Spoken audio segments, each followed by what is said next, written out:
अनवी एक खूबसूरत, आत्मनिर्भर और समझदार लड़की थी। लेकिन उसकी जिंदगी के पिछले 2 सालों ने उसे अंदर से तोड़ दिया था। उसकी शादी एक बड़े घर में हुई थी, लेकिन रिश्ता प्यार और सम्मान से नहीं बल्कि तानों, शक और दर्द से भरा था। जब बात हद से बढ़ गई तो अनवी ने साहस दिखाया और तलाक ले लिया। तलाक के बाद वो अपने मायके लौट आई। देहरादून के शांत मोहल्ले में अपनी माँ सरला देवी के साथ रहने लगी। पिता का देहांत पहले ही हो चुका था। माँ बेटी एक दूसरे का सहारा बन गई थी। लेकिन समाज की नज़रों में तलाकशुदा लड़की होना अब भी गुनाह जैसा था। अनवी नौकरी करती थी, लेकिन रिश्तेदारों की फुसफुसाहटें, पड़ोस की नज़रें और शादी के हर न्योते के साथ मिलने वाला ताना, ये सब उसके अंदर एक दीवार सी बना रहे थे। अनवी की सबसे करीबी दोस्त थी रिया। दोनों स्कूल से लेकर कॉलेज तक साथ पढ़ी थीं। अनवी के दुख में रिया हमेशा साथ रही। कभी आकर बैठ जाती, कभी उसे बाहर खींच कर ले जाती, तो कभी चुपचाप खाना बना लाती। रिया जानती थी कि अनवी ने जिस साहस से जिंदगी का बड़ा फैसला लिया है, उसे अब नए सिरे से शुरू करने की जरूरत है। एक दिन रिया ने उससे पूछा, अनवी, क्या तुम दोबारा शादी के बारे में सोच सकती हो? अनवी ने कहा, लेकिन कौन करेगा मुझसे शादी? ऊपर से हमारी जातियां भी अलग हैं। रिया ने उसका हाथ थाम कर कहा, अगर कोई इंसान तुम्हें पूरी इज्जत से अपनाए, तुम्हें जैसा तुम हो वैसे ही स्वीकार करे, तो क्या जाति इतनी मायने रखती है? अनवी चुप रही। उसका दिल जैसे एक उम्मीद की हल्की लौ से टिमटिमाने लगा था। कुछ दिन बाद रिया अपने पति के साथ अनवी के घर आई। साथ में एक छोटी सी मिठाई की डिब्बी थी। सरला देवी ने थोड़ा चौंकते हुए पूछा, इतने अच्छे से सज धज के आई हो, सब ठीक है? रिया मुस्कराई, मौसी, आज मैं सिर्फ मिलने नहीं, एक रिश्ता लेकर आई हूं।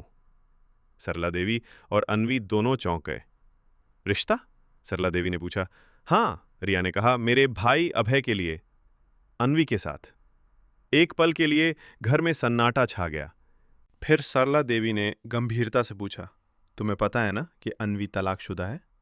रिया ने दृढ़ता से कहा, मौसी, हमें सब पता है, अभय भी जानता है, पर वो अनवी को उसके अतीत से नहीं, उसके आज और भविष्य से जोड़ना चाहता है। वो उसे समझता है, पसंद करता है।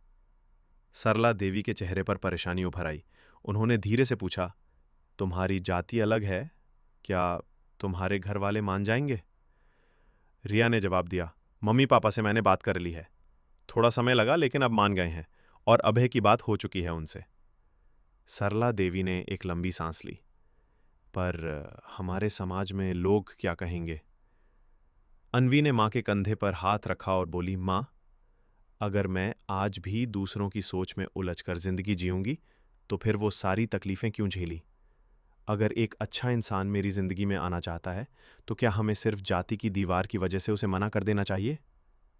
सरला देवी ने बेटी की आंखों में पहली बार वो चमक देखी जो बहुत समय बाद लौटी थी। उसी शाम सरला देवी ने रिया से कहा, हम अभय से मिलना चाहेंगे। अगर सब ठीक रहा तो हमें कोई ऐतराज नहीं। अभय 28 साल का एक साफ दिल का लड़का था, पेशे से एक इंजीनियर, आत्मनिर्भर, समझदार और बहुत ही सधा हुआ। उसने अनवी को पहली बार कॉलेज के एक पुराने एलिमनी इवेंट में देखा था, जब वो तलाक के बाद पहली बार कहीं खुलकर हंसी थी, और वही मुस्कान अभय के दिल में बस गई थी। जब दोनों मिले तो अभय ने खुलकर कहा, अनवी, मैं तुम्हारे अतीत को नहीं, तुम्हारे आज को देखता हूं। मैं जानता हूं तुमने कितना सहा है, लेकिन मैं चाहता हूं कि अब हम मिलकर कुछ नया बनाएं। अनवी ने पहली बार किसी लड़के की आंखों में ऐसा अपनापन देखा, ना दया थी ना जजमेंट, बस एक सच्ची पेशकश। जब अनवी की बुआ, ताऊ और आज अन्य रिश्तेदारों को पता चला कि उसकी शादी एक दूसरी जाति के लड़के से तय हो रही है, और वो भी तलाकशुदा लड़की की दूसरी शादी, तो विरोध शुरू हो गया। ये तो खानदान की इज्जत मिट्टी में मिल जाएगी। तलाक के बाद भी इतना बड़बोलापन, और अब दूसरी जाति में शादी। सरला देवी परेशान हो उठी। वो समाज की बातों से डर गईं। लेकिन अनवी ने फिर मां से बात की। मां, अगर रिश्तेदारों को मेरी खुशी से ज्यादा अपनी इज्जत प्यारी है, तो क्या मैं सारी जिंदगी अकेली रहूं? मैंने जब तलाक लिया, तब भी वो साथ नहीं थे। अब जब मैं आगे बढ़ना चाहती हूँ, तो भी साथ नहीं है। सरला देवी ने अपनी बेटी को गले लगाते हुए कहा, बेटा, तू सही है। रिश्तेदार तो आते जाते रहते हैं, पर जिंदगी तेरी है। तू जिसे चाहे उसी के साथ जी। अभय और अन्वी की शादी बहुत सादगी से हुई, बिना ढोल धमाके के, लेकिन अपनों की दुआओं और प्यार के साथ। रिया इस शादी में सबसे ज्यादा खुश थी। वह बार बार सबको कहती, ये सिर्फ एक शादी नहीं है, ये एक नई सोच है। मेरे भाई और मेरी सबसे प्यारी दोस्त ने मिलकर समाज की जड़ सोच को तोड़ा है। शादी के बाद अन्वी और अभय एक नए घर में शिफ्ट हो गए।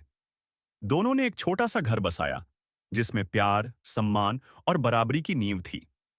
कुछ महीने बाद अन्वी ने एक ब्लॉग शुरू किया, जिंदगी दोबारा, जिसमें वो तलाकशुदा महिलाओं के लिए अपने अनुभव साझा करती थी, उन्हें आगे बढ़ने की प्रेरणा देती थी। उसका पहला ब्लॉग पोस्ट था, पुनर्विवाह सिर्फ शादी नहीं होता, वो एक दूसरा मौका होता है, खुद को फिर से प्यार करने का, जिंदगी को फिर से अपनाने का। समाज को बदलना हो तो हमें डरना नहीं, खड़ा होना पड़ेगा। ब्लॉग वायरल हो गया। कई महिलाओं ने उसे मैसेज किया, उसकी बातों से हिम्मत पाई। अन्वी की जिंदगी अब पहले जैसी नहीं थी, वो बेहतर थी। एक दोस्त की पहल, एक भाई का अपनापन और एक मां का साहस। इन तीन बातों ने मिलकर पुनर्विवाह को समाज की बंद सोच पर एक करारा उत्तर बना दिया। क्योंकि जिंदगी हर किसी को दूसरा मौका देती है, बस हमें उसे अपनाने का साहस चाहिए।